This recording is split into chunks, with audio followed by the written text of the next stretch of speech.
Right. Good evening, everybody. And welcome to a Prospect Heights Town Hall meeting. This is a hybrid meeting, so I'm sitting down so that the folks online can see as well. I think we've got. I am Supervisor Manu Koenig. I've got an analyst here, Christina Glavis, who's will be helping with mics and arranging the event tonight. And then we've got a couple online. We've got Jamie Seahorn and Shane McKeithen. And then also with me tonight, we've got a number of guests. We have Fire Chief with the City of Santa Cruz, Rob Odie, Division Chief Tim Larkin. Shields. Oh, sorry, Shields. Lieutenant Carter Jones, and Laurel Bard with the Resource Conservation District with Forest Health and Wildfire Resiliency. So if you can't tell, the theme of our meeting tonight is public safety. And so we've got a good group here assembled. I should also mention we've got with the Prospect Heights Firewise group, Chris Pearson here in the audience. You're welcome to come up, Chris. I've got a slide commemorating your good deeds and everything. So I'm sure we can find a chair for you. If you want to just grab one up here. Like sitting in the front of the fire truck. Whatever you want to do. So to run a show tonight, I'll give a few general updates about things going on in the county with a particular focus on public safety. And then we'll just go down the line here, present some general updates, and then we'll have plenty of time for question and answer. So I want to start with a county update on homelessness. This is, of course, an issue that's squarely in the county's wheelhouse. And we actually have some good news to celebrate right now. The last point in time count, which is the annual census on homelessness, which is basically what lets us know how many people are experiencing homelessness in our community, came back 22% down from last year. It is the lowest count ever since counting began in 2011. I see some of you saying, well, it's clearly still an issue. We know we're not celebrating, victory yet, but this is a great milestone that we're moving in the right direction. And of course, this didn't just happen because people up and left or anything. We've been very actively working collaboration between the city and the county, both to abate some of the larger encampments, but also to house people as we do that. So the county of Santa Cruz gave out over 600 emergency housing vouchers to people. So as the city was going through and clearing up the Benchlands camp, we were giving people emergency housing vouchers like a Section 8 voucher and getting them into a permanent housing situation. We actually gave out so many vouchers so fast that we were recognized by the federal government. They took some vouchers away from underperforming regions and gave them to Santa Cruz County because we're doing such a good job. So in our homeless management information system, that accounted to a total of 911 individuals because it's about 600 households, but of course, in some cases, more than one person involved.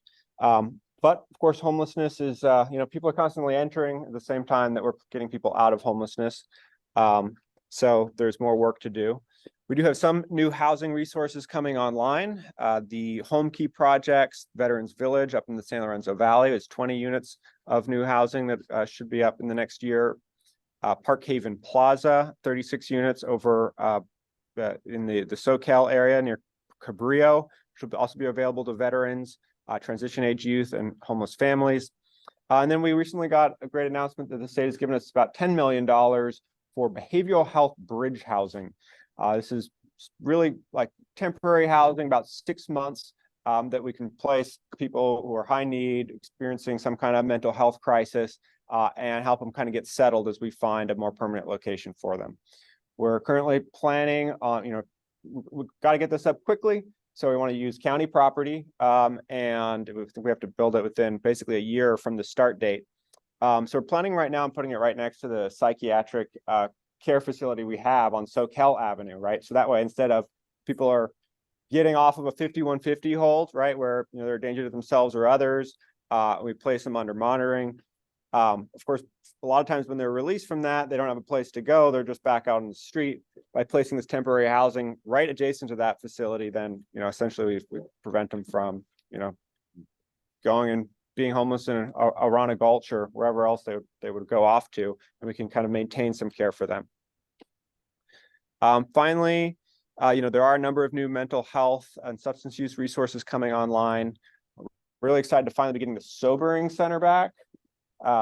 This is basically a jail diversion unit. So when the city police, for example, arrest someone or have to cite someone for public drunkenness, right now they have to take them to the jail, book them. That officer is engaged for sometimes hours in that process, and they can't when they'd like to get back out on the street quickly. So that's what the sobering center allows them to do. If it's just intoxication, we can get this person under monitoring, get them some substance use, resources, but they're not fully booked in jail, and the officer can be back on the street in 5-10 minutes, hopefully. Yes. Yeah. So that'll be starting up again at the beginning of next year.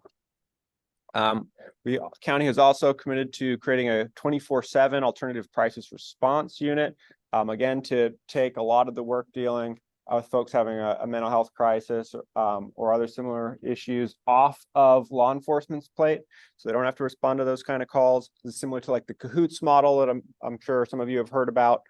So we are basically planning how all of the different services will correspond with each other now, and hope to roll that out in the next year or so. And then finally, there's other resources coming online, a new youth crisis stabilization center. Also for youth experiencing, who are a danger to themselves or others because of a mental health crisis. Right now, the co-location of that with adults at the current psychiatric facility really limits our ability to provide for the maximum number of people, because if basically we have 8 seats right now, and if a youth is sitting in one of them, we have to take 3 others offline because they can't have a bunch of adults around them. So by having a dedicated facility for youth, which will be over by the Sheriff's Center, we're basically going to not only open up 16 new beds specifically for youth, some long-term residential care as well, but also have more resources available for adults. So making progress there. Updates as far as fire safety. One really simple piece of infrastructure that we've put in place in the last few years is more fire cameras. So this is really, as you can see here, literally placed on lookout towers. Actually, one's on the Dream Inn. Another is down on the Watsonville Civic Center.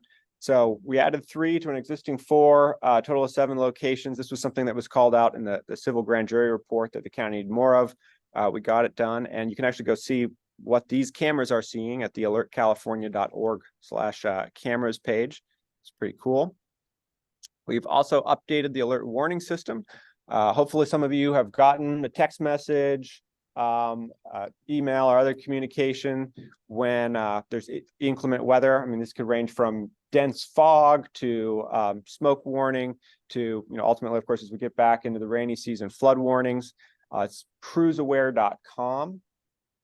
If you're not getting those warnings, you can go to cruiseaware.com and sign up. We did, as we shifted to this platform from our previous one, we did take the step of trying to opt people into this. I mean, we took, honestly, the voter rolls that any contact information we had, we were allowed to use it for any government purpose. We figured you could opt out if you didn't want the messages, but it might be something you were interested in. So hopefully you're getting these messages, and if not, cruiseaware.com. We've also, just in order to try to strengthen communications, especially in the rural area during emergencies, recently updated the cell tower ordinance to make it easy to install new communication facilities. There's a shot clock that these have to be approved, unless there's a really darn good reason, within 60 days. And then I've been working with the various telecom providers, especially after this last winter when there was some long power outages. Of course, a big problem area for people who are either working from home, trapped at home, trying to communicate, was that my internet's down, my cell phone is down. So they're actually required to have 72-hour backup. Been working to get that in place. I had 6 new permits go out earlier this year for facilities, both for Comcast and AT&T. So our communications infrastructure will get more and more resilient here. And finally, one thing I'm really excited about that we funded, of course, is the Fire Safe Council, which funds the FireWise program. And Chris can talk about that more later. Roads obviously are a major part of our county infrastructure and our safety infrastructure when disaster strikes.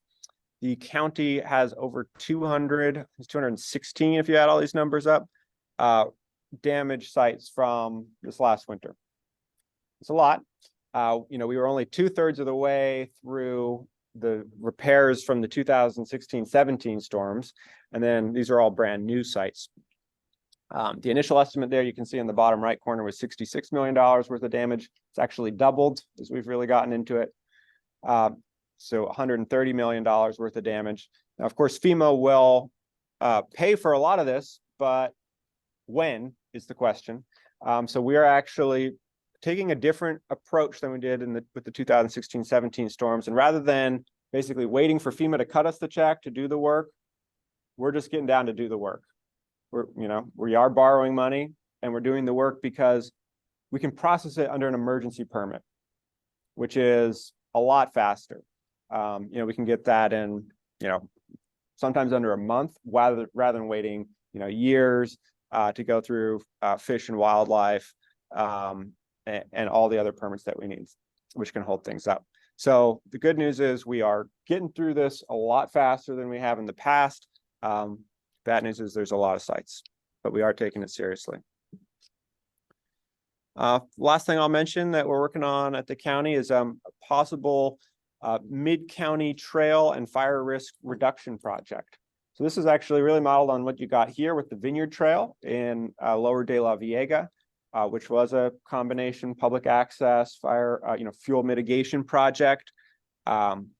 I was looking at, well, how can we do something similar in North Rodeo Gulch and other parts below Santa Cruz Gardens? And so it's something we're still looking for funding, but we've talked to a number of the property owners in this area and are starting to put together a project that will, again, both provide public access and reduce fire risk in this area. I should mention while I got this slide up, Chaminade is talking about expanding to add more rooms. And they really want to be an outdoor focused destination. I mean, of course, that's why people come to Santa Cruz in general. And so that's what they want to brand themselves as. So we're talking to them about helping to fund some of this, including potentially a connection to the park here in De La Viega. Got a slide for you Chris, if you want to talk about Firewise now, you can do that. Thank you for the opportunity to talk about our upcoming events. Again, my name is Chris Pearson. I'm a neighbor here in Prospect Heights, and I participate in Prospect Heights Firewise, which is a group of neighbors, many of whom are here today, that are active in keeping our houses and by extension, our neighborhood fire safe and being prepared for fire season and trying to reduce risk. And so this weekend, we're hosting our 5th annual yard waste collection event. So on Saturday and Sunday in the school and on Goss at Eva's house, right by Carroll, and on Allerton in between Marnell and San Juan. We're going to have 3 dumpsters, which our goal is to fill them with all of your neighbors' overgrown shrubs and trees that have been bothering you. Get them to clean it up, or if you want to do it for yourself, to bring it to the dumpsters. And I wanted to thank Tim Shields and the Santa Cruz Fire Department, who have supported us for 5 years, and this time they've given us 3 dumpsters. So could we get a round of applause? Without their support, I guess we'd just be leaving it on the street instead. So this is really a great opportunity to create defensible space around your property. If you have limbs or shrubs which are overgrowing into the eaves and you want to dispose of it, and it's more than is going to fit into your regular green bin, this is a great opportunity to bring it to one of the 3 different locations. We're going to be open on Saturday and Sunday from 10 a.m. to 4 p.m.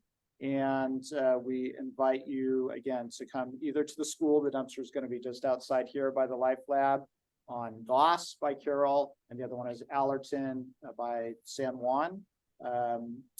And so we really invite you to participate with us and try to make your homes in the neighborhood a more safe place to be. And if Firewise is not a exclusive snobby club, we're the least exclusive club in the neighborhood. So if you'd like to join us, or if you want to get more information, I'll be available afterwards. And if you want to be added to our email list, pardon me? No dues. No dues, no, just action, just cleaning up your yard. I'll be happy to provide information or add you to our list of activities. So thank you very much. And thanks again to the fire department for your support. Yeah, thank you, Chris. And, I'll just mention that the Firewise program is really essential to scale risk reduction throughout the county. And what you can see here on this slide is that, we've just seen a tremendous growth in the number of Firewise communities throughout the county. Of course, Prospect Heights is one of the first, and you guys are just awesome. But since 2020, we've seen a 460% increase. So from 11 Firewise communities now to 51 as of August, which, naturally enough, you go through a catastrophic fire like CZU, it's glad to see that there's a community response, though. I'm glad to see that. And like I said, this is essential to scaling because, all these communities, like in 2022, there were 43 communities and they collectively invested $6.1 million of personal money into vegetation management and 78,538 volunteer hours, helping to protect 3,871 homes. That kind of scale, it's not easy for us to quickly write for state grants or do that kind of work as just through government entities. Really, all of you guys getting out there and participating, keeping your home safe is what's going to make the difference. So take advantage of those bins. Just go down the line now. Actually, do we have a microphone to make sure that the folks online can hear as Chief Odie gets going here? Really? No. I guess Well, it's pressure.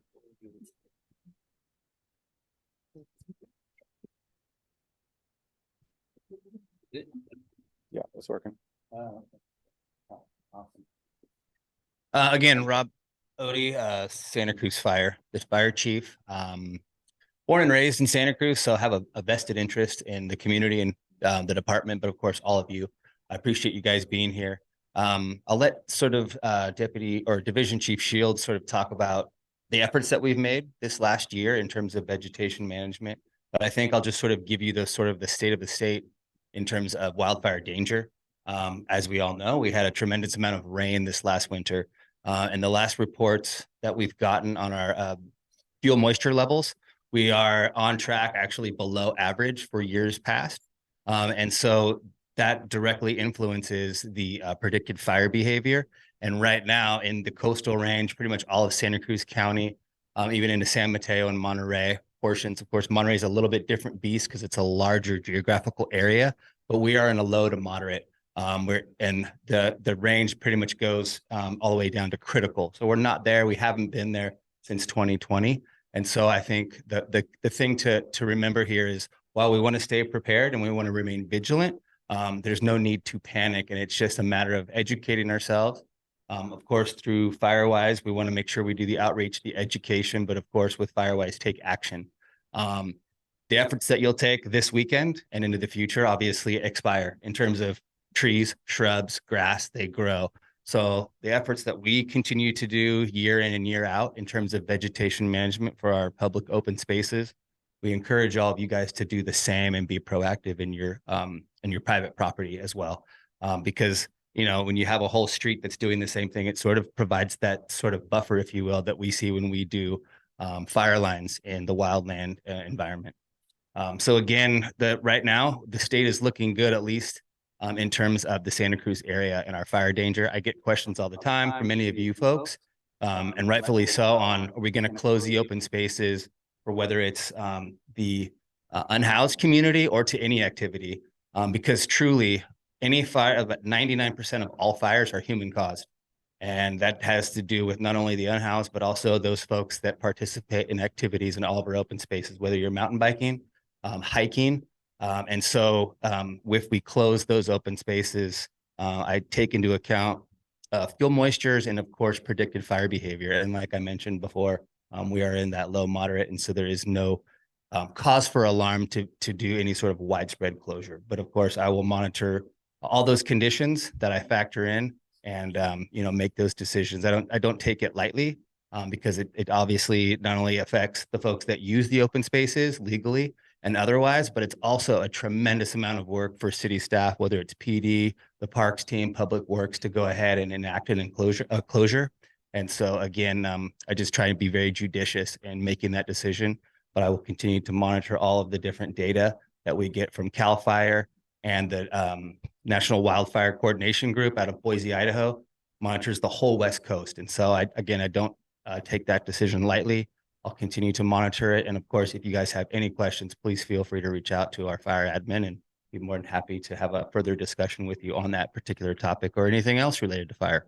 So with that, I'll turn it over to my Division Chief of Fire Prevention and Fire Marshal, Tim Shields. Thanks, boss. Always a sign of a good leader, delegation, right? Here, you get all of the down and dirty work. Thanks, Chief. Thanks, Supervisor. I'm gonna, and just looking ahead and looking back. And so I want to look back at what we've accomplished over the last couple of years in this area and throughout the whole city, because your guys' focus, you live in this area, is this area. My focus is the entire city and then some. And by and then some, I mean a lot of our critical infrastructure is actually out in the county, water infrastructure, for example.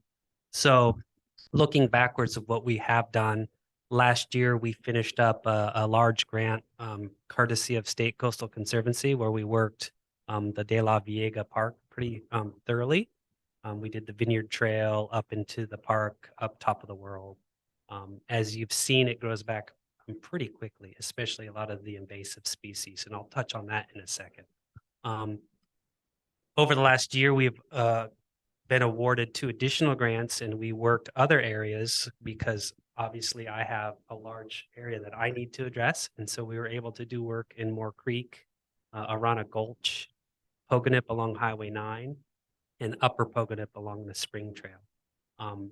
And really getting to areas that we've never touched before and that we've never addressed, where there's a lot of communities up there who are impacted also by unhoused individuals and fires that are resultant of those. And so we were able to do a lot of good work. We're finishing up that work now.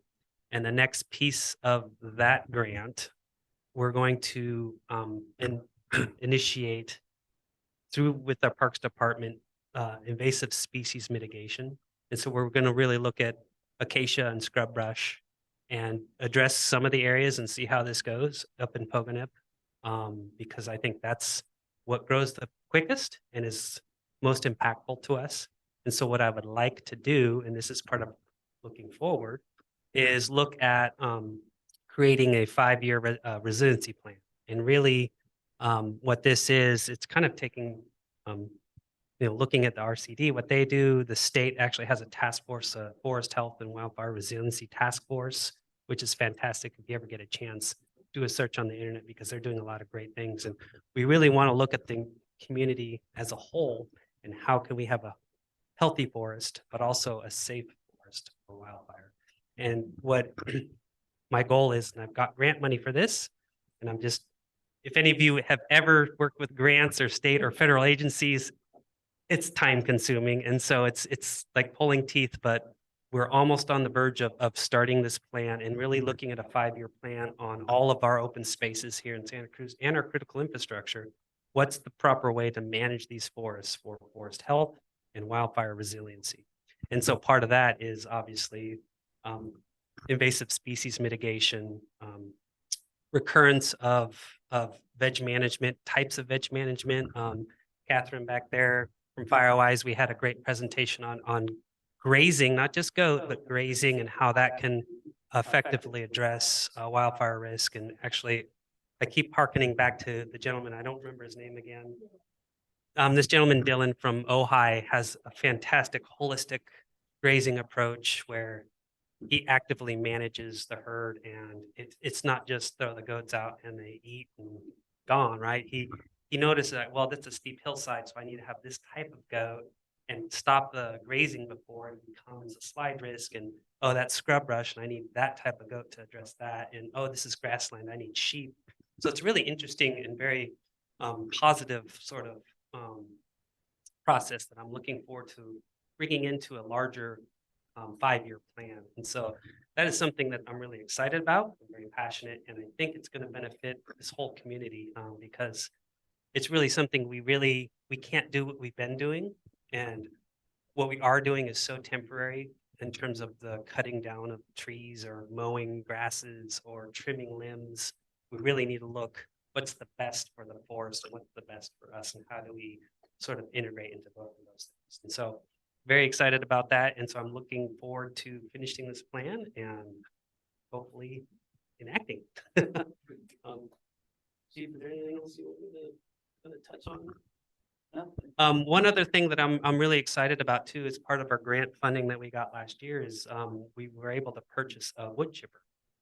And so Parks Department holds it. They haven't had one, I think, in at least 15 years. And so we were able to get grant funding and purchase a wood chipper that I just learned is up in Arroyo Seco Canyon, and the Public Works Department's doing some veg management up there. We'll probably see it up here in De La Viega and do some work up here. So very excited about that. If any of you have questions, like Chief said, feel free to call admin and we can get back to you.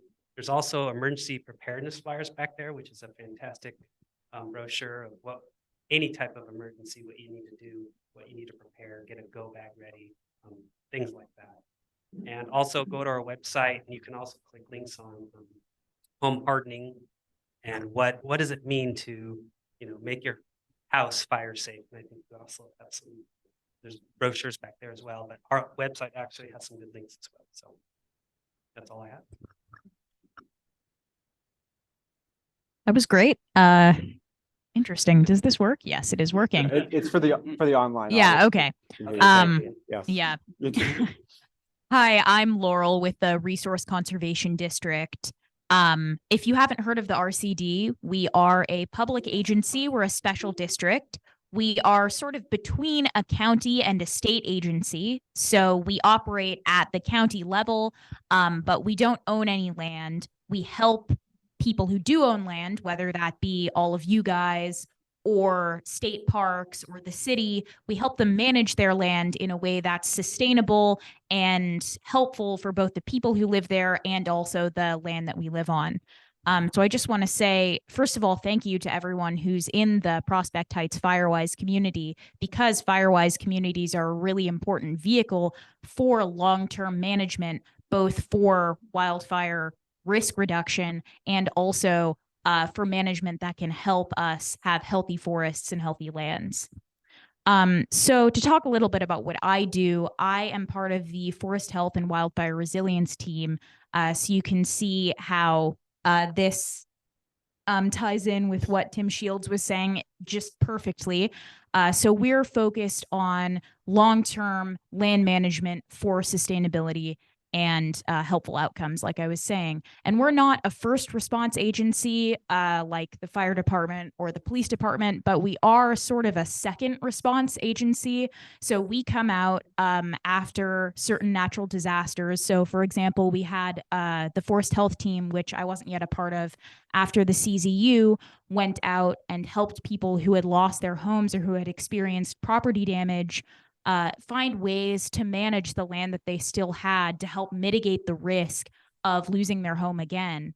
And we did the same after these recent storms this year. We had a team of people. We had a civil engineer and a geologist and a soils technician go out to people's properties and analyze any erosion issues or storm damage that they might be having. And we helped direct them to programs and give them technical assistance advice on how to prevent that kind of damage in the future and how to mitigate any damage that had happened. So as you might be able to tell, we offer a lot of programs that are intended to help community members, especially community members in the wildland urban interface, manage their properties sustainably. So one of the programs that you might be interested in is a chipping program that we have that we run twice a year. And we run it in the spring and fall, and each time it's slightly different. So in the spring, we have a no-cost chipping program where individuals can apply, and then the RCD will hire a contractor to come out to your property and chip up to 3 piles. And this is for defensible space clearing. So it's really to help incentivize people clear the 100 feet around their home in an ecologically sustainable way that also reduces wildfire risk to their property. And in the fall, this is also a defensible space incentives program. We offer a neighborhood reimbursement program. So this is a good program for Firewise communities to apply for, because often you guys have the infrastructure and organizational core available to, for example, hire a contractor for everyone in your neighborhood, or rent a chipper, and you can all pitch in and chip material that you might have. It sounds like you guys have the dumpster program, which is also just sort of similar. It's a way for you guys to come together and get rid of excess material that you might have in your yards. But what we'll do is we'll say, okay, we can reimburse you for hiring a chipper or renting a chipper and performing that chipping. So it is a way to take advantage of that organizational structure, but it's also helping with the costs that you guys don't have to be out that money indefinitely. We also offer site visits. So these are generally for people who have probably 1 acre or more of forested land. I don't know how many of you that applies to, but some of you might have creeks running through your property. We also offer site visits for people who have water courses on their properties. So we'll come out and a few of our technical service providers will give advice again on how to manage that land in a sustainable way. And we can direct you to cost share programs or opportunities to help you with this management. Yeah, overall, we just are here to really help you guys manage the land that you have, and also to create an ethos where you'll then go on thinking, oh, how can here's something I can share with my friends about how they might want to manage their land. Or you might start walking through your city parks or your county parks and thinking, oh, I think I remember, I can see that there's this, that there's tree die off here. I might remember why that's happening. And I might think of some ways that this problem could be solved. We just really want to incorporate that ethic of thinking of the ecosystem as a place where you are a participant, and helping give you some knowledge and understanding of how to participate. Great. Thank you so much, Laurel. Good evening, everybody. My name is Carter Jones. I'm a lieutenant with the police department. I might have reached out to a few of you who called to complain about homeless people up off behind the dog park on Branson 40. That's likely what a lot of you have questions about. So I wanted to just jump off and kind of knock these questions out and hopefully give you a little bit of a sigh of relief. I'll start off with the bad news. If you use the dog park down there for about 2 weeks, we're going to have to close the dog park and cut open the fencing, because it's the only way we're going to be able to get all the heavy equipment in to clean up the whole entire hillside. So as of Monday, yeah, like the whole, if you want to reference over there, we're basically cleaning up the entire hillside where any homeless encampments are that stretch up kind of right behind the dog park on Branson 40 Drive. Is that the fire from? I believe that's the fire scar from before. Yeah. A little bit further to orient yourself, like that's Branson 40 Drive, where the 2 arrows are down at the bottom. That's the area where the dog park is. And then just what would be just to the right side is Upper Park Road that runs up to De La Viega, which is off the map. So we received numerous complaints about homeless activity in the area, people camping, things of that nature. We've done a lot of work in more of the in-town and Pogonip area. Unfortunately, people have been sprung up like down on the beach. Several more camps sprung up in this area. As of Monday, there were 15 campsites back in this area, with roughly 15 to 17 active people living in that area. So we had already put a plan in place about a month ago of bringing in contractors and getting them to bid on this area, because it's kind of beyond the scope of the normal public works threshold of what they are able to do. So starting The contractors have already started going and doing walkthroughs for bids. Those bids will finish, and those walkthrough inspections will finish on Thursday, a week from tonight, the 21st. And all those bids are due back the following week. But what are they gonna do? In terms of like contractors, Yeah. so we go in on the front end after we get the bids in and get the timeline spec down, and we bring in our homeless response outreach teams, and we offer services to everybody there into temporary. What are they gonna do to wood? So I'll get to that. Okay. So the plan is we bring in our own city sponsored outreach teams that do outreach to all the people that are currently living in that area. We offer them resources to leave the area. If they don't, then they're removed from the area. We've had 100% compliance in the last 2 major sweeps that we've done, one with about 75 people and one with about 60 people. Where we tell them, give them a week's notice, flyer all the campsites, say, hey, you're camping illegally here. You need to move on. Here's all the resources we have for you. We have those outreach workers come in, offer those resources, basically handhold everyone. If you want, you can go. We have an alternative location for you.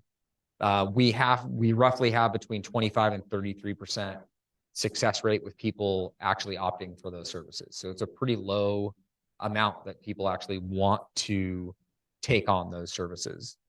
And then after that, we go through as a department and secure the area, make sure there's nothing else there. Then we go through with the initial contractors and our homeless response field crew and check for like major flammable items like propane tanks, fire pits, things like that.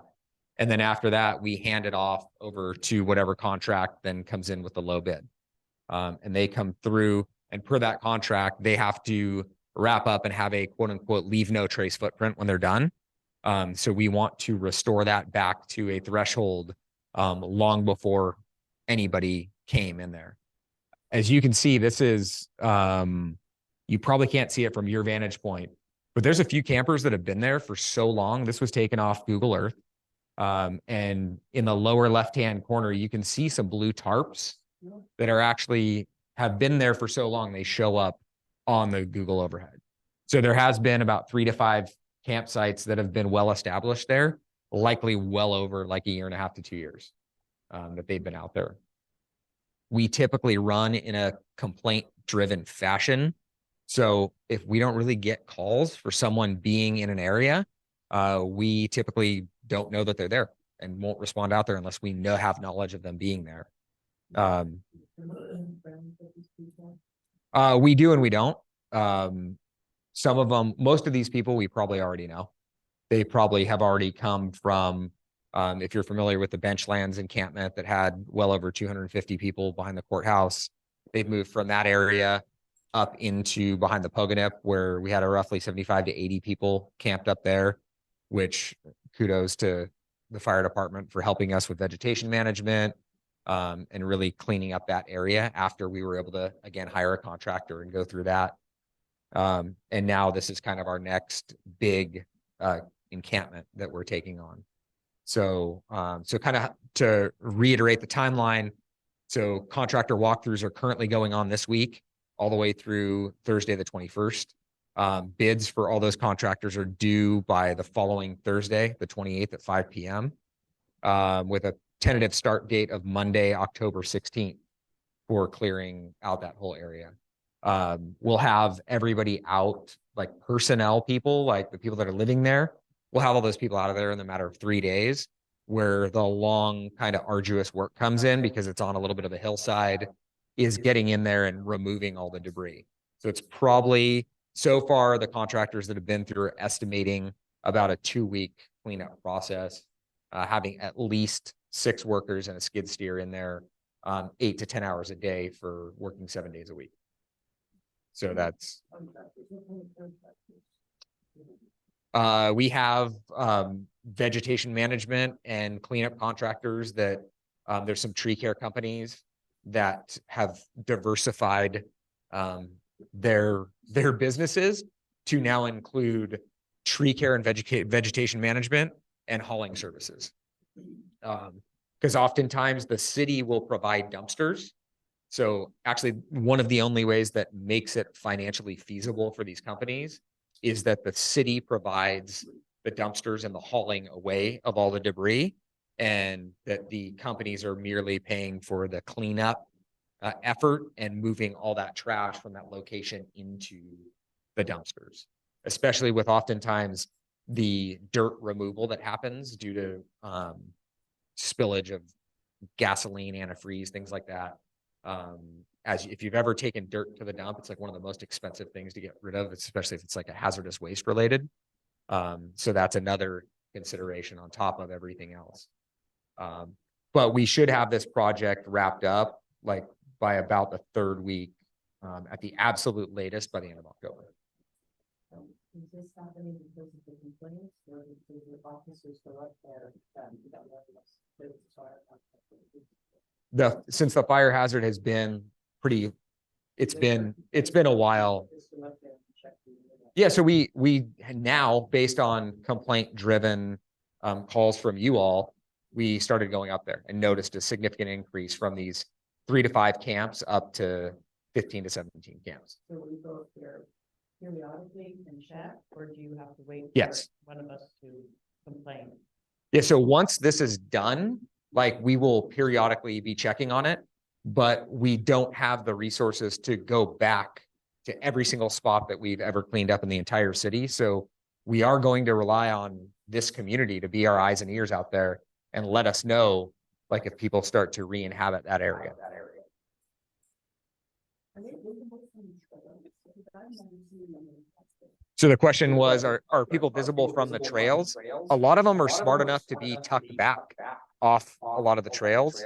However, with the increase of people going from that 3 to 5 up to 15 to 17, it's being a lot more noticeable now. And so that's kind of what the big shift has been.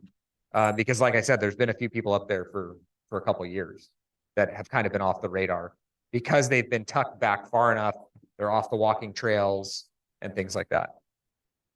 Do you know if those are the ones that started that fire that we had that last year that we were all evacuated from? Does anybody ever? I would defer to. Run down other color? No, we were able to most likely identify the person who was responsible. But it wasn't one of those campers that was on that site, and it was an accidental ignition, but yeah. There were a lot of people came running down. Yes, a lot of people came running down. Yes. And so, yeah, it was on the other side of the sort of creek bed where that fire started, where this is a more established, denser population over on the other side. Yeah. Great, thanks. If you guys could just, raise your hand and we'll pass the mic around to the audience just so that the online audience can hear the questions as well. Thank you very much for that update. This is really encouraging news to hear. You say it's a complaint-driven system. So once this is cleaned up, if we notice new activity, which is quite likely, are we to use the online portal like the CRSP to make a statement that people are camping illegally again? Yes, that is the most direct route that goes to the most city employees. So everyone understands the CRISP. We call it the CRISP app, CRSP. If you go to the city website or download the app onto your phone, you can drop a little marker on your phone and write in what it is, or even dictate in what it is that you're reporting and hit send. And that will then go to the Public Works Department. It goes to the fire department if it's fire related. For myself on the homeless response team, if it's anything homeless related, actually relatively fire or homeless encampment related, or public works related, it goes into that.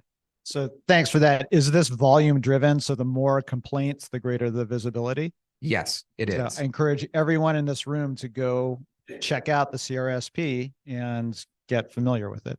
Yeah, the best way to kind of explain that app is that it is it's volume and how significant the problem is driven. So I equate it kind of like an emergency room, waiting room. So like there's things that will immediately like jump over other things if they're in a drier area, if you will, or if they're or if it's like, oh, obviously if it's something catastrophic, you see smoke, don't report it on the CRISP app, call 911, things like that. Right. Oh, That was my only point. In terms of reporting, we get a lot of emails, which again, like I encourage all of you to reach out with questions, whether it's on our fire department webpage. There's email addresses there, and of course, a phone call.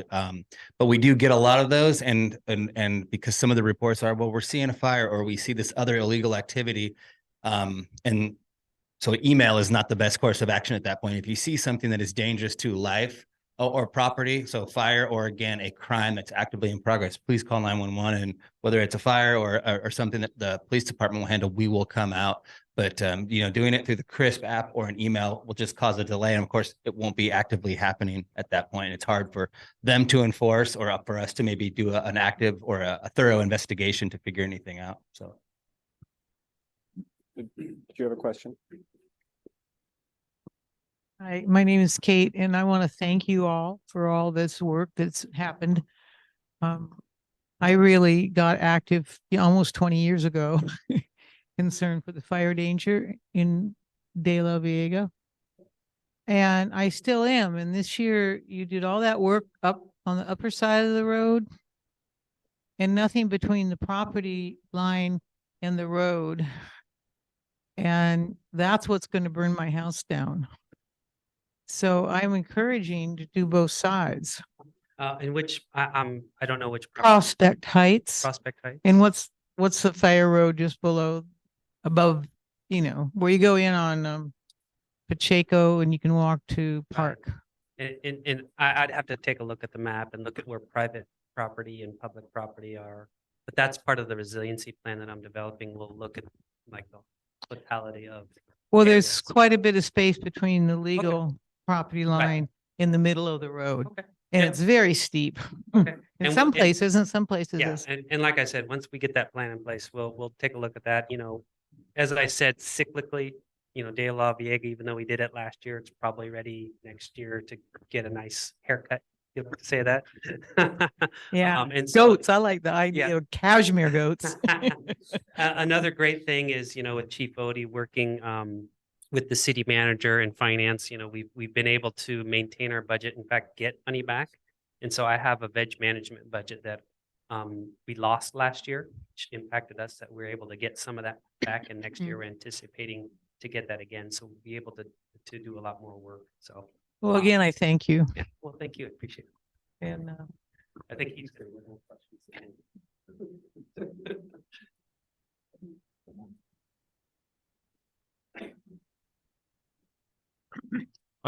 You've already answered some of my questions I came in here tonight with. And one thing I would like to comment to the woman that asked about, she's never seen those ones that they spoke of earlier. Well, I wish the recreation director had shown up because I don't see him here, but they blocked that area off to us. It's restricted area. It's a nature preserve. You aren't allowed to hike in there. So none of us go up there anymore, but you could see it from Bransford Avenue, just looking up over the dog park. We reported it probably 5 months ago, my wife and I, because we walk up there all the time. But that's an area of the park we're not allowed in technically, and it's on the other side of the dog park. But I used to go up in there. There used to be a trail. There was homeless people there the last 10 years, but it's not a really great place to hike. But I've hiked in there. But you spoke of the budget. One of my questions tonight is, who is responsible for paying for the work that you are doing up there? It's part of the park. It's part of the Parks and Recreation Department. You're talking about the cleanup?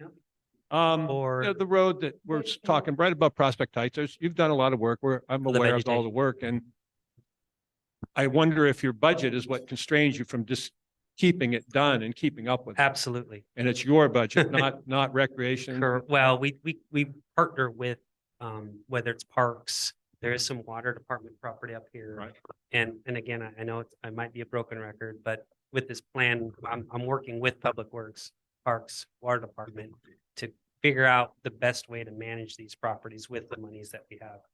in conjunction with that, we're always trying to get grants, always writing for grants. And it's been a struggle lately because we don't have a grant writer on our staff. And so it's me and the OES manager, Paul, who lives just around the corner, who are writing these grants in. And so as we move forward, I think the city and the city manager recognize the great need that we're increasing our budgets to address these issues and keep up.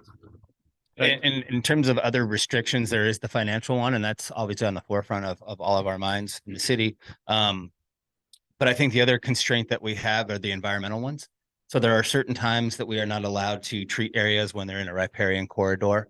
And there's also nesting times for various birds and other species that we have to be sensitive to. So all the work that we do, and we talk about cost, it's not just the contract work that's being done or the triple Cs, the California Conservation Corps, who we have used repeatedly.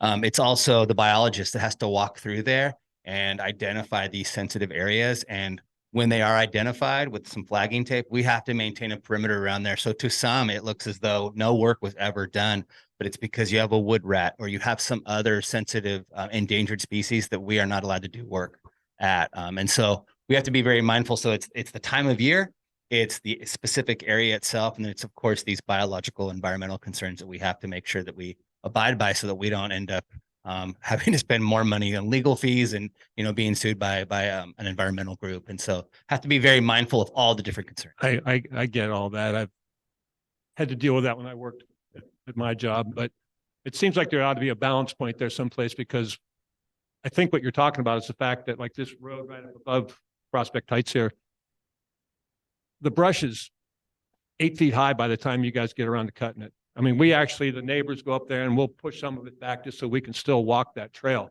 And it got done late summer.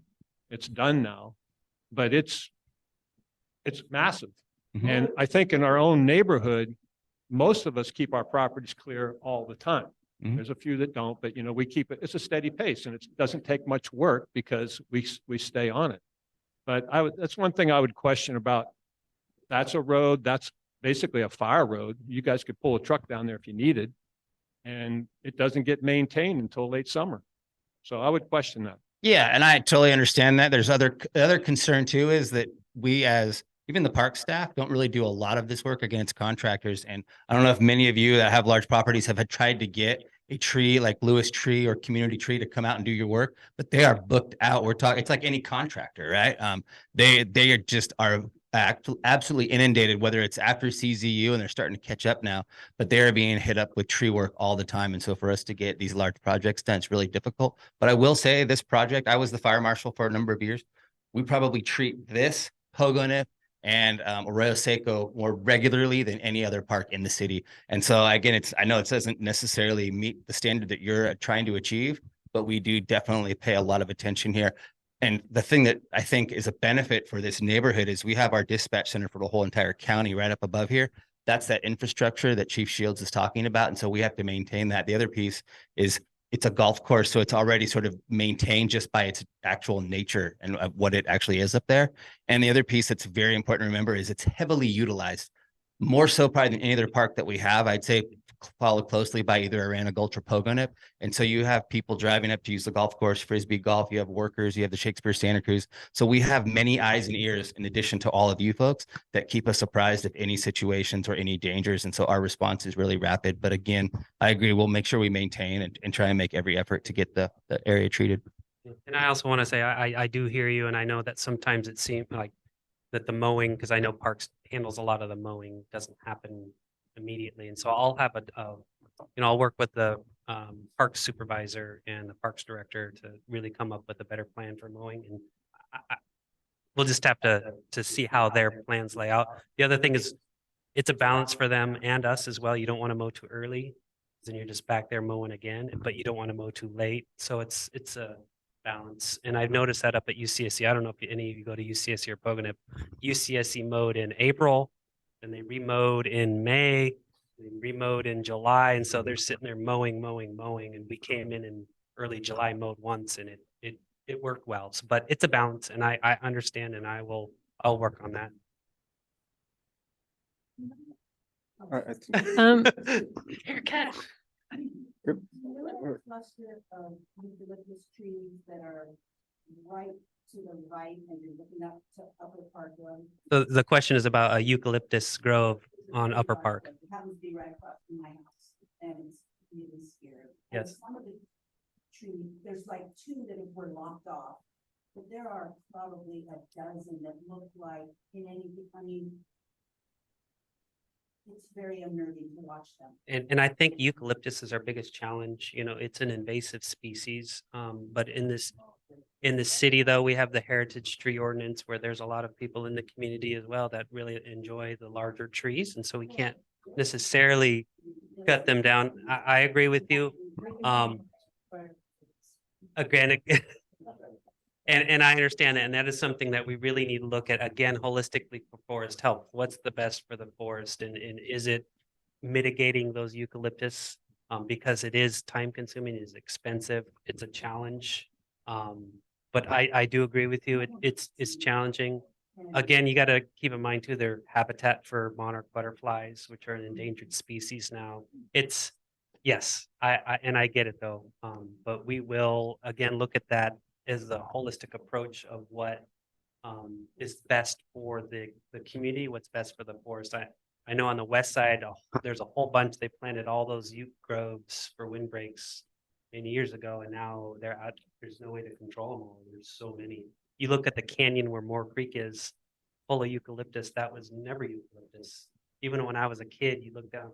We didn't have that type of eucalyptus growth, and yet now it's a lot. Same with acacia. You see the acacia, which is another species we're looking to grow. So, Go ahead, man. Yeah, I was going to ask about the eucalyptus also because we live just below the golf course and I know it's a non-native species. I know there's the heritage tree ordinance, but they let non-native species be part of the heritage tree. And I don't understand everything into it, but I look at them and I just see torches growing up there. and our So- former Chief Hyduk worked closely with the Parks Department and Leslie Keaty, the arborist, to put in a sort of an amendment to the heritage tree ordinance where if it's deemed a fire hazard that we can look at removing it. And so again, we need to look at the big picture on all these eucalyptus. Also, we did do a lot of work, and I know Parks last year or 2 years ago did look at cutting a lot of the saplings, the euc saplings out, which, we need to get them while they're young as well. And then again, the mitigation of maybe cutting isn't the best thing, and sometimes you need to use herbicides to keep them from returning or stump grinding down to remove them. And so there's different approaches to address that. And I will say in terms of eucalyptus, I would challenge to say that their true danger is actually they're falling in high winds. But the one thing that you guys can mitigate, if they catch on fire and start crowning, it moves. But the true danger to homeowners is the duff that they drop into the valleys of your roof and in your gutters and around your property. The more you guys can stay proactive with whatever tree that is, an evergreen or eucalyptus, and making sure that you clear the area around your home, clear your rooftop up, because any fire, like the one they just had in Lahaina, wind-driven fires, you have ember casts from a fire that are going, and it doesn't matter if it's a eucalyptus tree, a sequoia, or a redwood. That's a receptive fuel bed. It will ignite, and so you can have that receptive fuel bed on the ground or on top of your home. And so I just, again, through this yard waste collection and cleanup, making sure that you guys, as we try and be proactive with our veg work, that you guys are proactive and walking around and on top as safely as you can of your home, because it's those leaves from the eucalyptus and really any tree that are on there, they're going to be that receptive fuel bed for any ember, for any fire. And so that's sort of my charge to people when they talk about utes is, yes, they are, but everything burns. And it's really making sure you manage the area around your home or the duff that falls from those trees. I actually have a question for you. So from what I heard, the chipper program through the RCD, the city of Santa Cruz is not included in the area that can actually, that's what I thought. Because we've looked into that, and I believe that program does not apply to this within city limits. They're only looking at it like SRA type. That's interesting. We might be able to amend that because you guys are in the Wildfire. That would be fantastic. Yeah. That's, because we are focusing on the Louis area. So yeah, I can bring that back to my, Perfect. I'll give you, we can yeah, do the we can card talk shades. and see Because that would be what- fantastic if Yeah. that can be Just- moved in, if that's true, that if we can expand it to include the city limits, because we Yeah. do impact obviously other areas. Yeah. Thank you.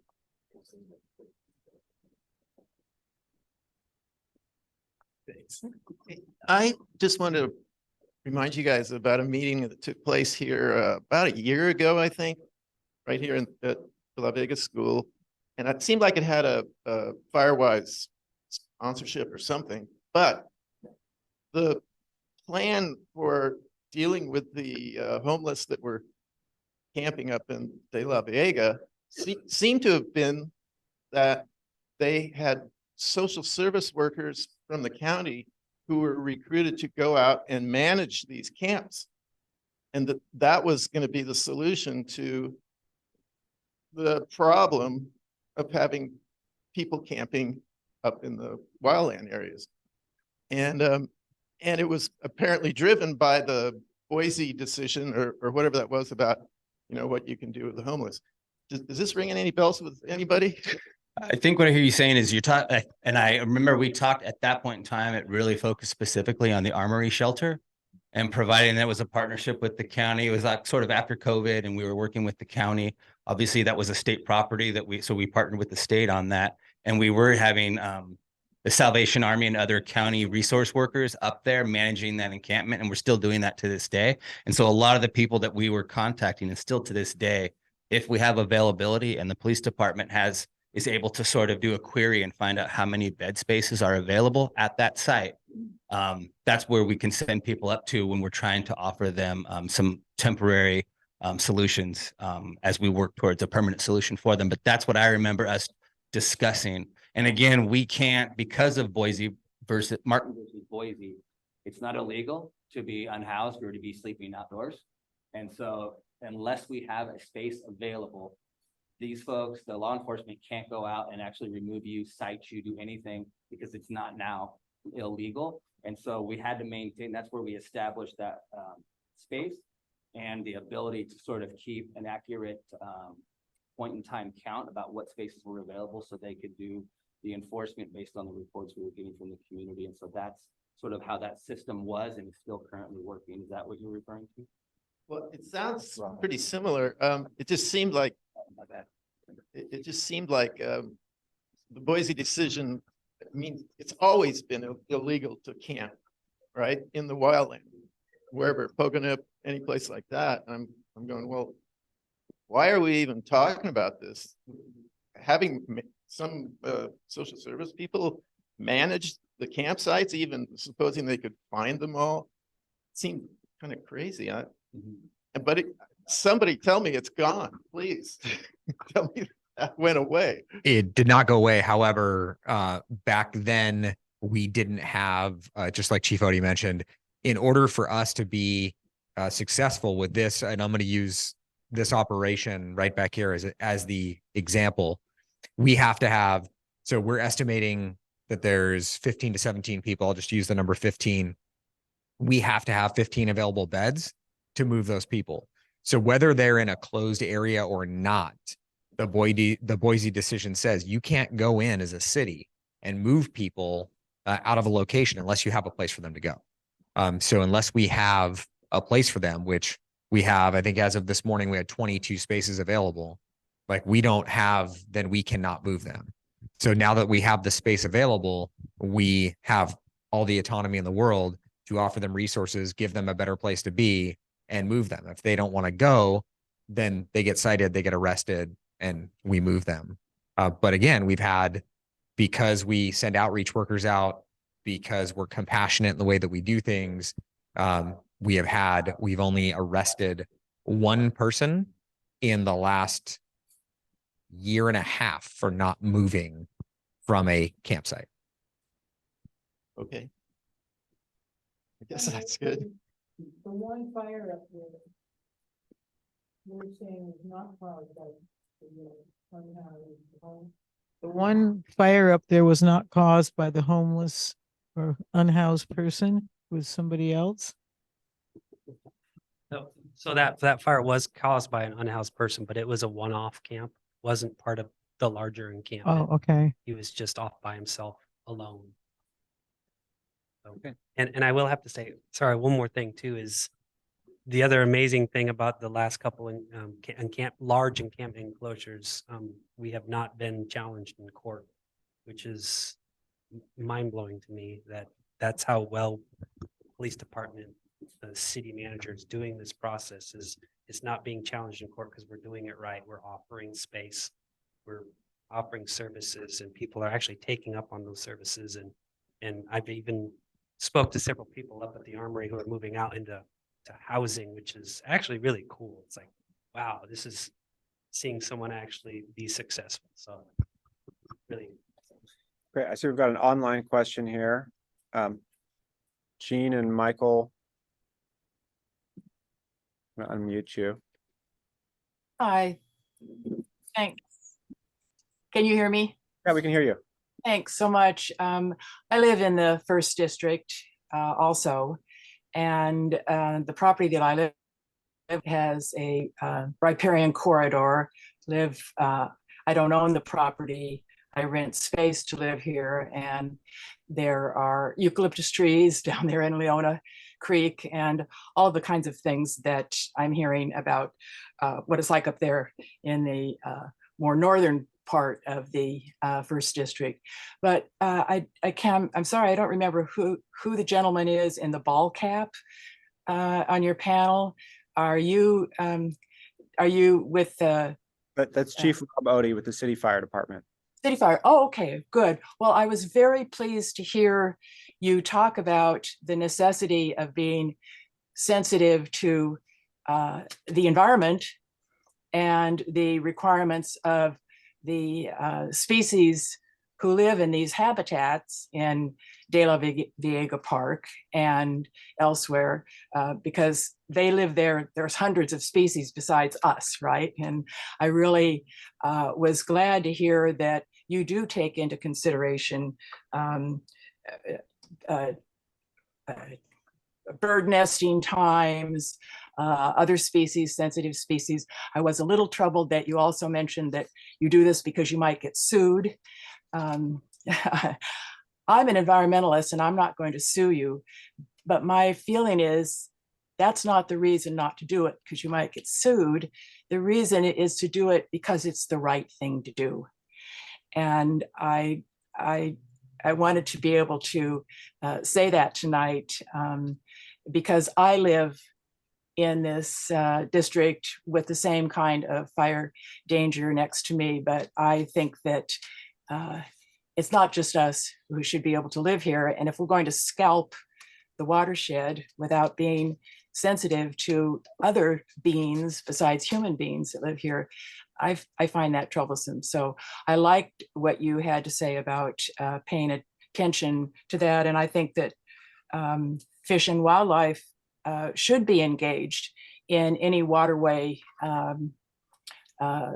vegetation manipulation or management. So thank you for listening to my comments. Thank you very much, Jean. I'll take a comment now from Kent Shane. Thank you for taking my my question.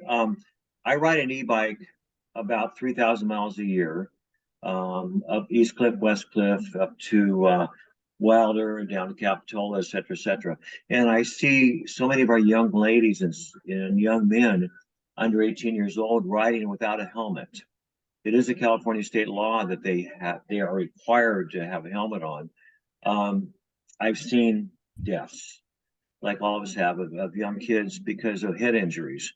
I think it's up to the parents to make sure they do it, but I don't see where Santa Cruz County has been effective on a law that really will save lives in the long run. Please comments on that.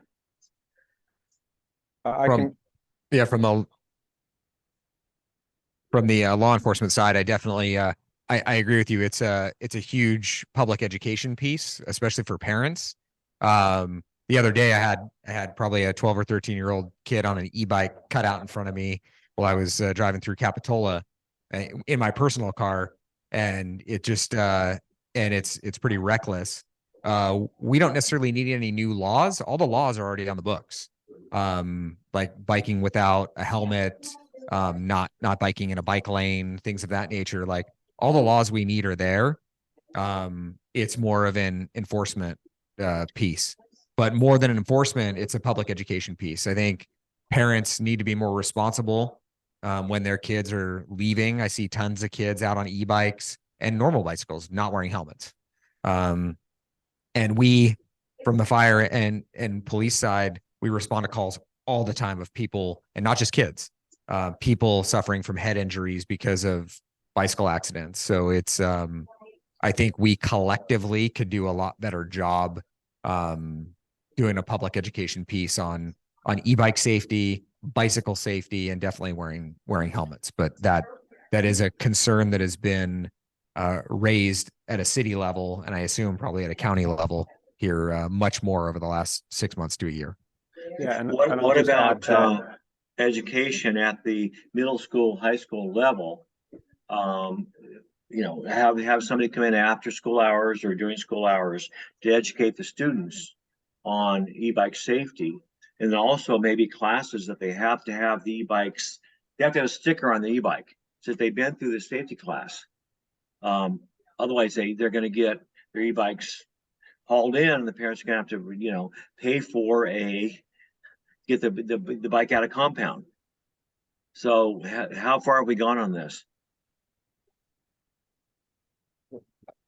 I don't think we're quite there yet. Certainly something we can explore.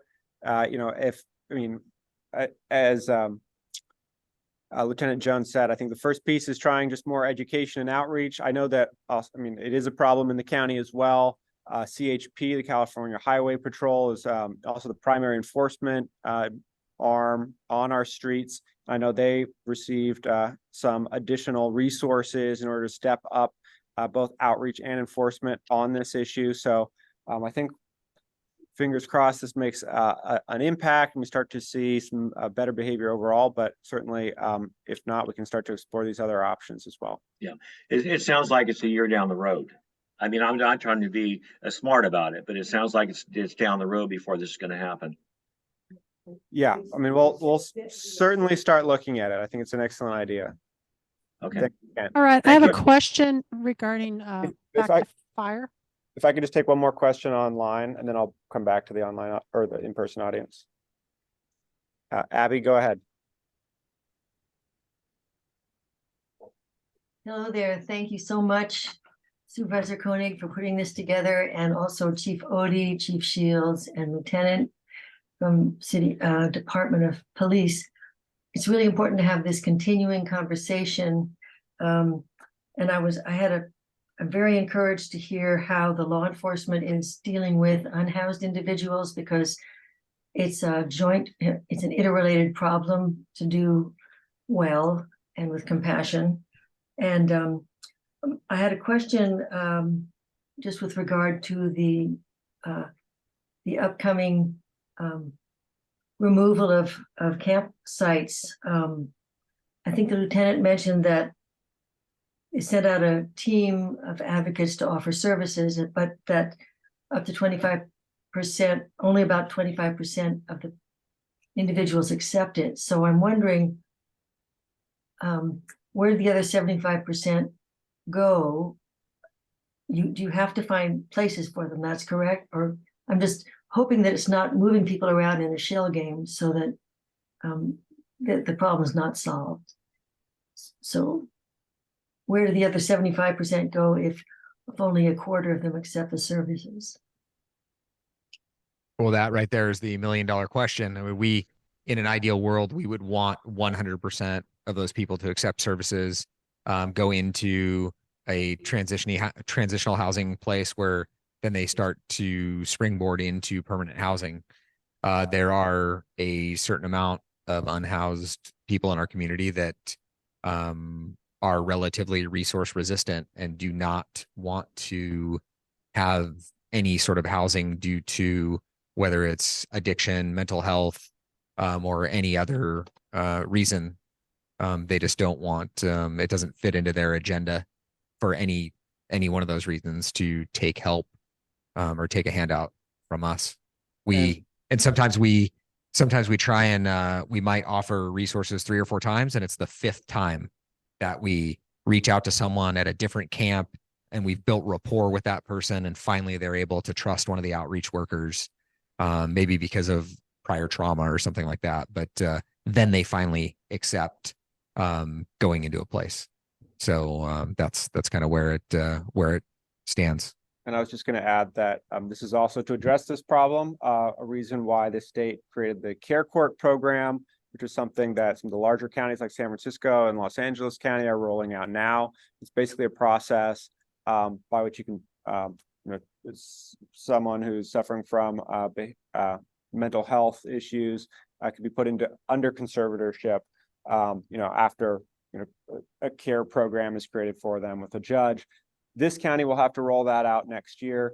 We are going to certainly have to find more places for people in general. And it's, the state hasn't provided a lot of extra funding for us to get this done, but it is a way that we're trying to address this issue, and we'll be working on setting it up now, and we'll be implementing next year.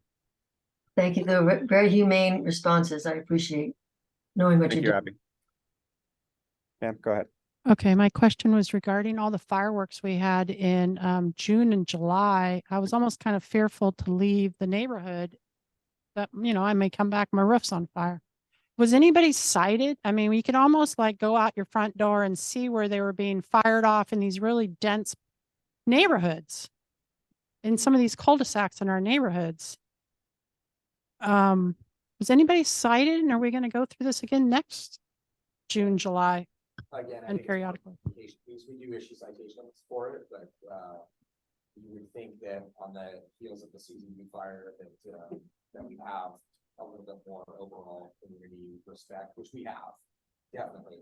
Seeing the change from several years ago to post Susan B. fire, the fireworks have dramatically decreased. But at the beach, but they haven't stopped. They have not stopped. Lieutenant, I think you have to turn the mic back on. Sorry, the phone. Just push the little button there. Yeah, but the fireworks haven't stopped. So we have issued citations. And again, that's you have to remember the law.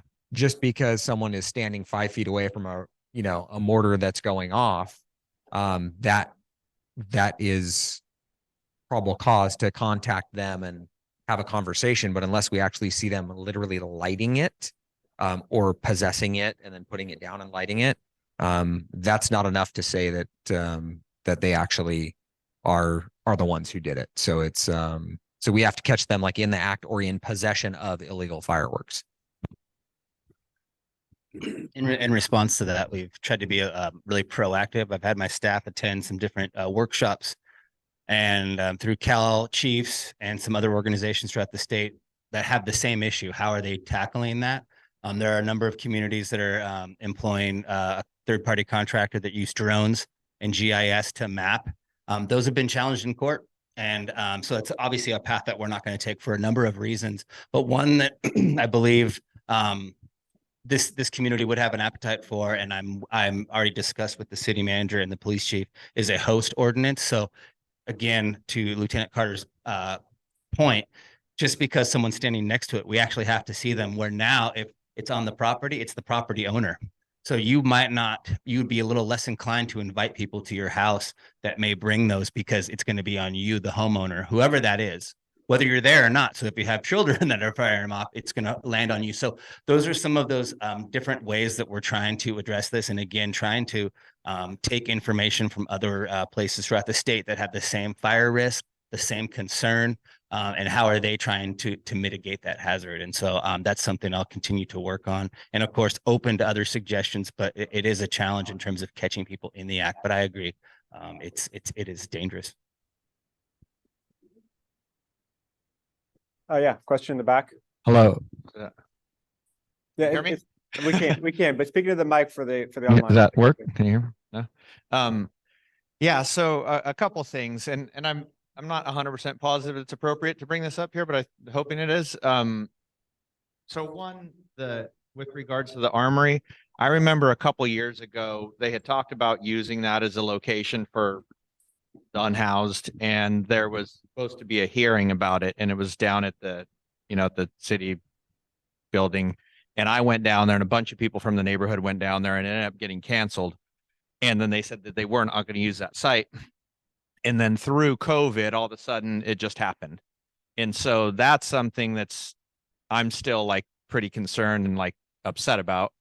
And so I guess one question is just, do we know, for one, is like, how does that happen? When something's put out to be voted upon and it gets, and then they take it off the ballot because it seemed like there was so much pushback against it that they said, okay, this is a bad idea, let's not do it.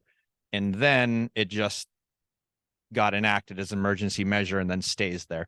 And my understanding was that how it originally went up there, which was Salvation Army managed, right? That ended at the end of last year. So now it's looser up there than it was before. That's my understanding. Salvation Army still managing it. What happened actually is that primary. Okay. So, but still to the point is that it wasn't voted on to be there. It wasn't, from what, I was hoping, it wasn't going to be allowed to pass because there were so many people against it, yet there it is. So do we know if that's just going to stay now because COVID let it happen, or is it going to go away?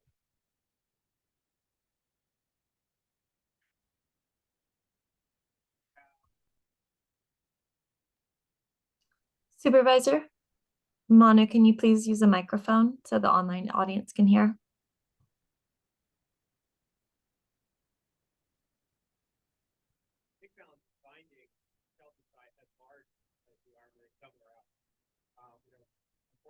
No one wants to hear them. I mean, at least the armory is not, I understand it's kind of in your backyard, but a little bit removed, put it, try differently sites downtown. You have to have a location somewhere. The city does have some funds to invest in Park Navigation Center at around Coral Street, and it's in fact acquired the site next to Housing Matters. We're in building that, still a few years out. So I understand and appreciate all. Let me add one more thing for you, just to be devil's advocate, to try and kind of look through it from a little bit different lens. If we didn't have those beds and the 22 open spaces that are available today, we couldn't go in and remove a single person from the camp that's a fire danger right here. So, and I absolutely hear your concerns, and there were some emergency measures taken during COVID. But we actually would have been handcuffed. We wouldn't have been able to move and relocate any of the people that were in the Benchlands camp behind the county building, or Poganip, or now this, where we've mitigated all those places, and now this one. So, but I do totally feel your concerns. So, and I get that, and I appreciate that. But one of the things, so when it was on the ballot to be voted upon, one of the proposed locations was the Armory. Another one was Dominio Lane. And I heard they decided the Dominio Lane wasn't suitable for whatever reason. And honestly, I just kind of chuckle at it. It's like Dominio Lane because it's near the dump and maybe it stinks out there or something, like that's not okay. But let's be at the golf course, it's just so I guess just going back is because the emergency measure allowed it to happen, does that just mean it's going to be permanent, or at some point does it have to go back to being voted upon? I can tell you that it's not a permanent solution because of the city funding and the homelessness funding that the state gave the city, which was a one-time over, I believe it's a 3-year span. So that money is not guaranteed. And there's been no other state funding that is being funneled into homelessness response. So the city's currently looking at longer term solutions because we know that pot is going to dry up. And then we are going to be stuck like almost handcuffed and so will the county, because that's money that gets dispersed to the county and the city that has come up with a lot of these solutions that we have now, that likely is going to run out or be cut by a significant amount, not like 10 or 20%, likely more like 75 to 80%. and then we'll be left trying to figure it out.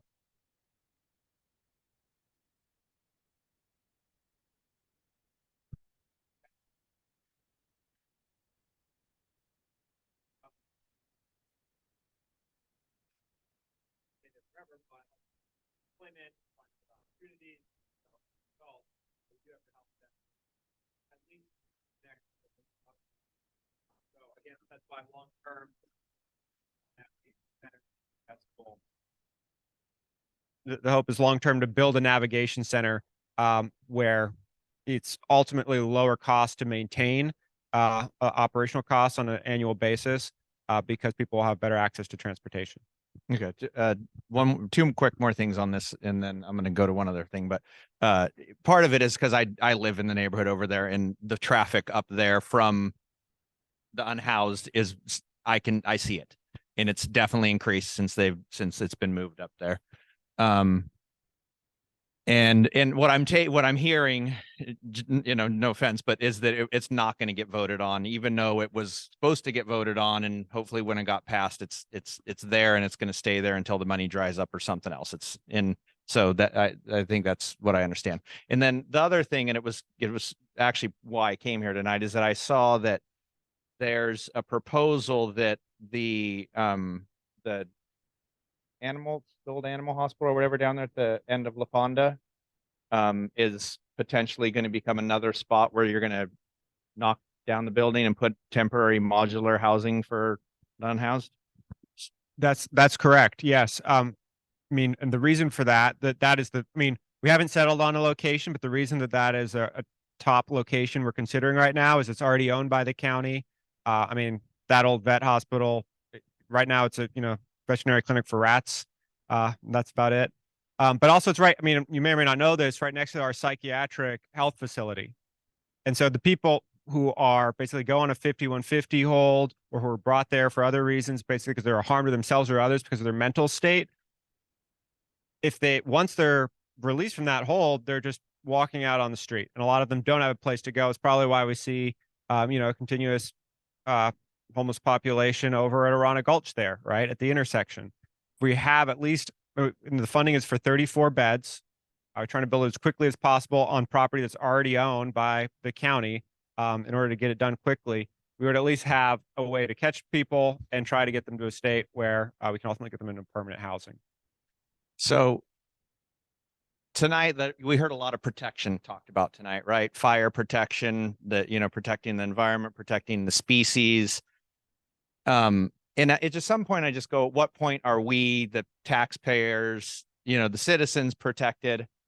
Because I can tell you, the activity that I said, I was one of multiple people in the neighborhood that got robbed a couple weeks ago. And then if you were to say want to have a marijuana dispensary, right? You have to be a certain distance away from a school, even though there's security guards there, you have to be ID'd and everything to go in there to buy marijuana. But there's a high school right there, and we're going to put a homeless camp there. And we talk about people that are mentally unstable right across the street from a high school where my kid goes.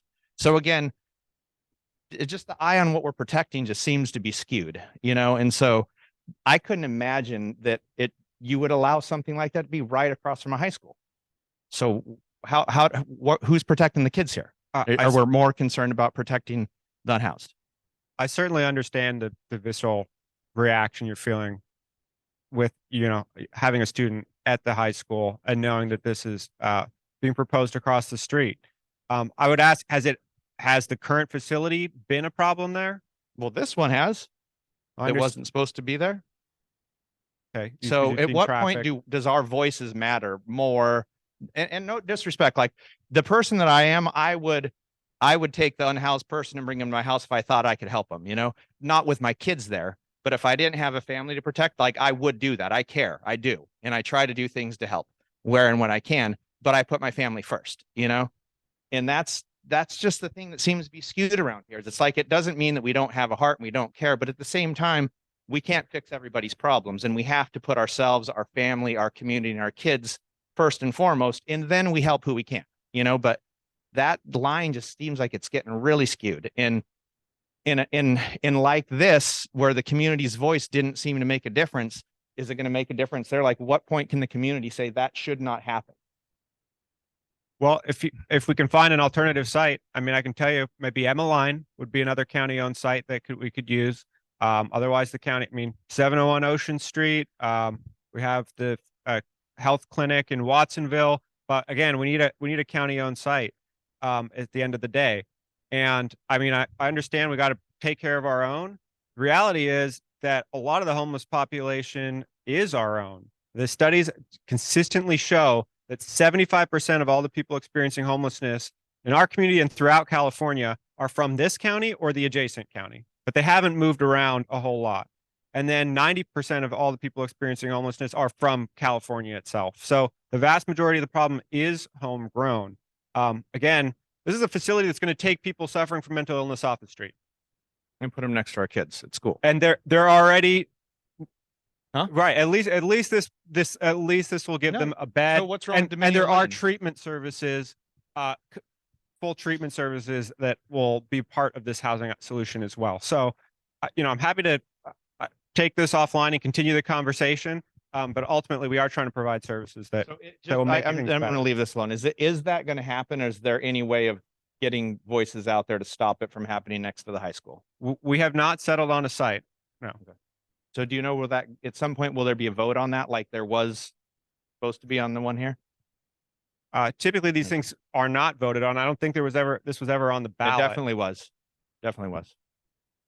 There was something that it was posted and I went down there with There was bunch a of other people from community our- meeting about it. Yeah. And in terms of, so there was a community meeting. There was not a resolution specifically, but I will say during COVID, the governor did ask for any state property had to be utilized to house to provide shelter for the unhoused during the pandemic. And so it was basically that's state property. The city has been trying to purchase it for a variety of different reasons. But again, it's state property. It was mandated by the governor that he will turn over any vacant property for those purposes. And so that's what it was used for. I will say, to the point of the traffic that you're talking about, I'm assuming you're talking foot traffic. Yeah.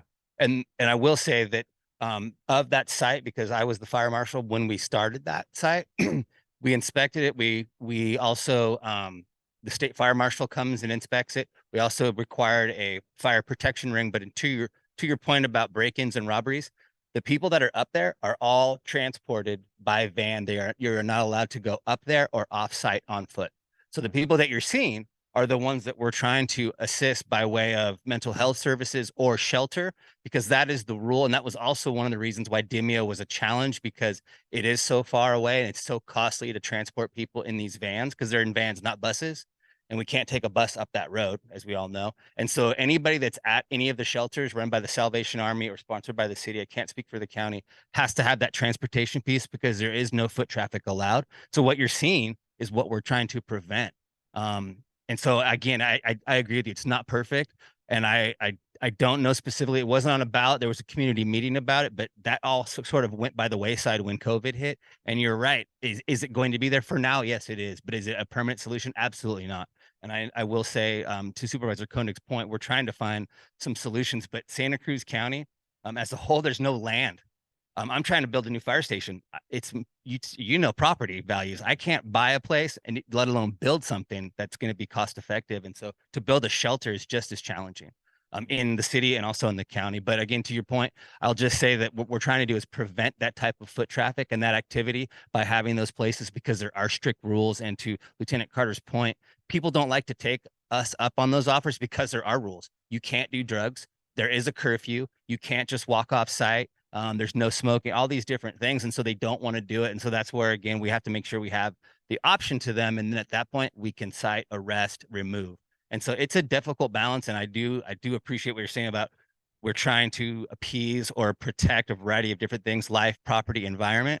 That's literally my 3 priorities when it comes to firefighting: is life, property, and the environment. But again, we have to keep those in mind. But again, I think PD does the same thing, but we also have to, it's a difficult balance. And like I said, I think one of the testaments to the work that we've done is that we haven't been challenged by the ACLU and been in court. Ross Camp was a complete disaster where the fire chief and a lot of city officials were sued and lost in court.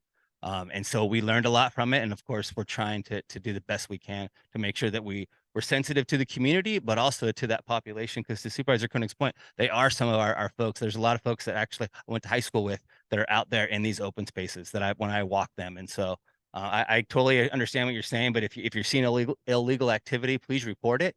And we'll come out, whether it's fire or a crime, but nobody is going up to any homeless encampment by foot. They're not being accepted. So what you're seeing is that stuff that we're trying to mitigate and prevent. Thank you.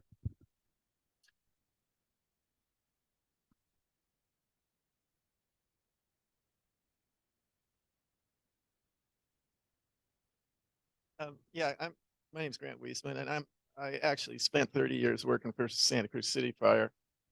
And now I'm living 5 miles out, France 40 Drive in District 1 County. And about 3 or 4 weeks ago, we had a fire, a structure fire, full on across the road, across the street from our property.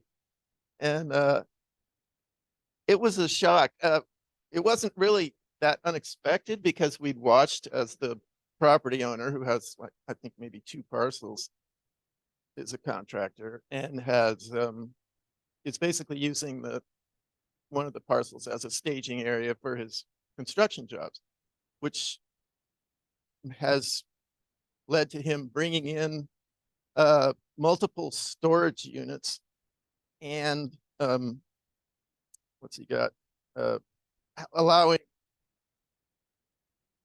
homemade structures built of angle iron and brought in welding gases in various sizes of containers.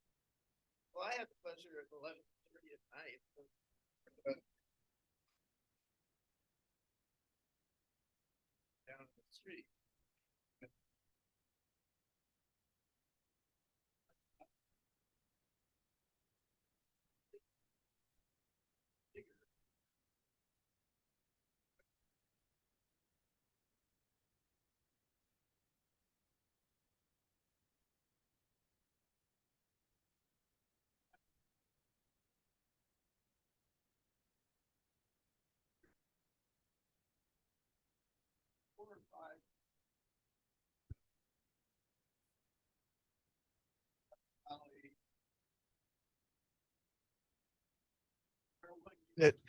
From Brant's 40 Fire.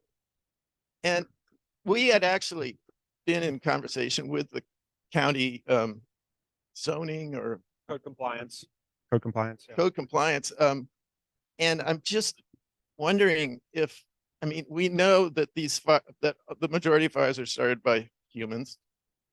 And yet I believe the figure 4 years of backlog on doing any inspections. Nobody ever came out and looked at it. And I'm just wondering if there's some way we could have the priority adjusted so that we could actually get people to come out in a timely fashion and do the right thing. Because I mean, our little neighborhood within that half mile has experienced 3, count them, 3 serious wildland fires. And this just the total luck of our situation is the wind wasn't blowing, just as with the same fire up here, the wind wasn't blowing. If it had been blowing, I don't know, we might not be having our meeting in this room. We may be at, you know, some other location, but this is so serious and it happens so fast. I just wanted to give you a chance to reflect on that and maybe use your influence to stir up the county offices. Absolutely, sir. I mean, it's actually because of the previous fires up there on Brant's 40 Drive that I pushed to hire 2 more code compliance officers. So we are in the process of hiring them now, and hopefully better staff that department so that we can get to these kinds of situations as soon as they're reported, and, you know, tighten the screws on people that are creating unsafe situations like this that are leading to fires in neighborhoods. All right, good to know. Thank you. Yeah. All right, I think we're past time now, so I'm going to thank everyone for coming out tonight. Great turnout, great questions, difficult topic, I'll stick around for a few more minutes and happy to answer any other questions people have. But again, thank you, and get out there and assist with your Firewise community and take active part and make your community safer. Thank you, everyone.